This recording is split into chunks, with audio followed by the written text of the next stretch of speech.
Hi, everybody.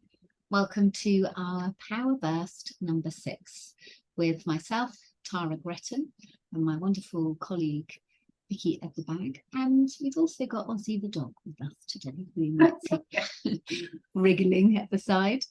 So the question that we have for you today is, how do we safely express vulnerability to our children and young people? And then pass you over to Vicky, who is going to share some examples with us. Thank you, Tara. So, in thinking about a conversation of vulnerability with one of my children, it takes me back to when I officially retired from the school system. And I did it very abruptly during COVID.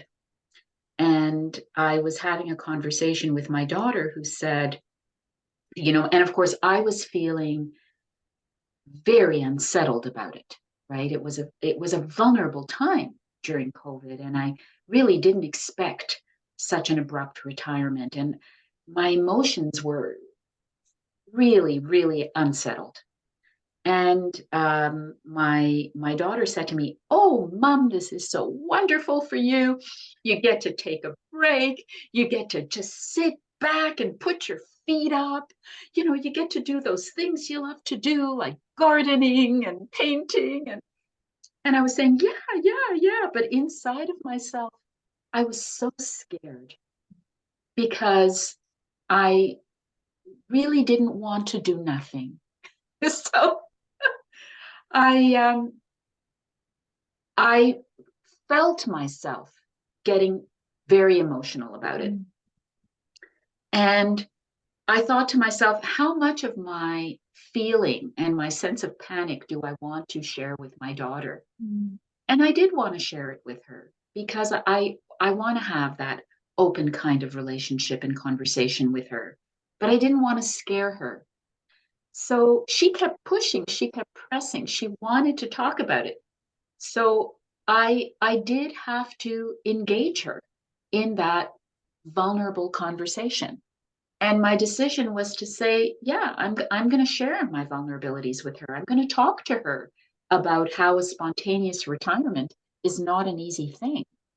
I'm going to share with her how I'm feeling. I'm going to share what I'm thinking, but I'm going to try to do it in a controlled way because I don't want to scare her. I don't want her to feel that she's got to come and rescue me or support me because I'm really fine. I can manage myself. I can manage my life. I can figure this out. I just need a little bit of time.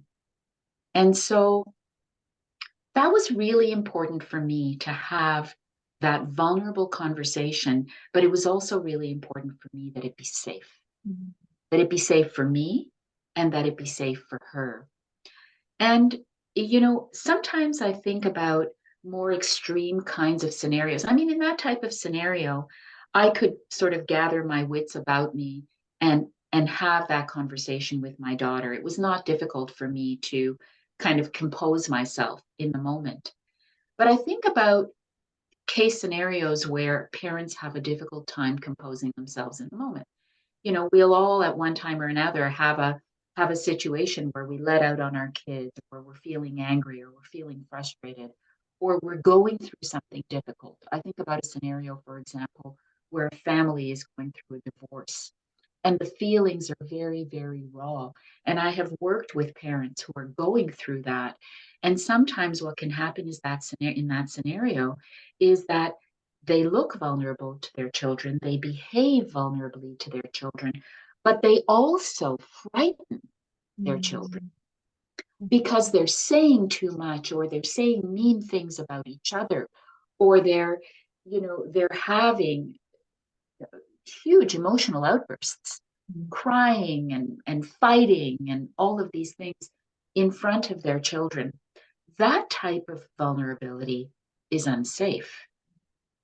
So, in situations like that, we really want to encourage people to take some space for themselves, to kind of step aside, regain their composure, and come back where they can bring context to the situation for their children. They can talk about what what's going on. They can talk about their emotions and how they're feeling.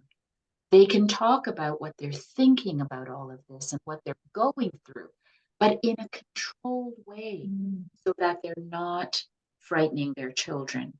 But what I do want to add is expressing that vulnerability is important in that controlled way because it teaches our children that they can be vulnerable too, that they can share their vulnerabilities with us, that they don't feel that they have to be perfect, and that when they share their vulnerabilities with us, we can work through them together, and that they don't have to be alone, that they don't have to fear expressing feelings of doubt or whatever.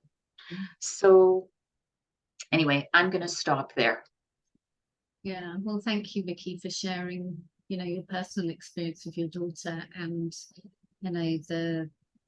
talking about when families are going through challenges, and, that affects how they share and how they share information with, or their emotions with their children.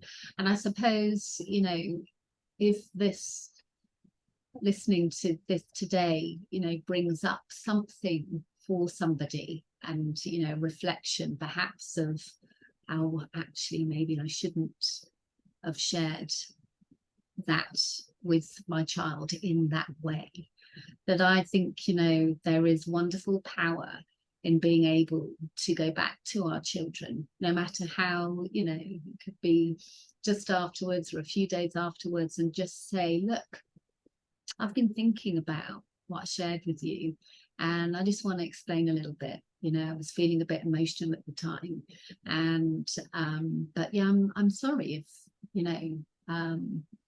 that I shared that with you in that way, and how might I share information with you in the future that might be better.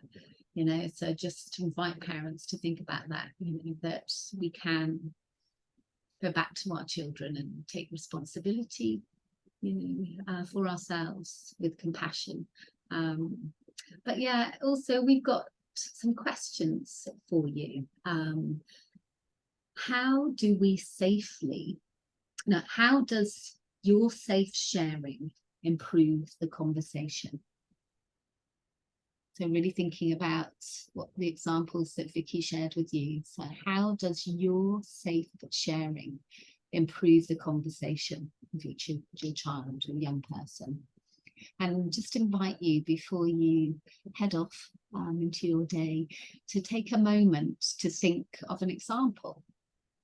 So to think of an example of where you have safely shared something with your child or young person, and the useful difference that has made to your conversation with them. Yeah, thank you as always for listening, and we'll look forward to seeing you all soon. Take care. Thank you, Bye. everyone. Bye-bye.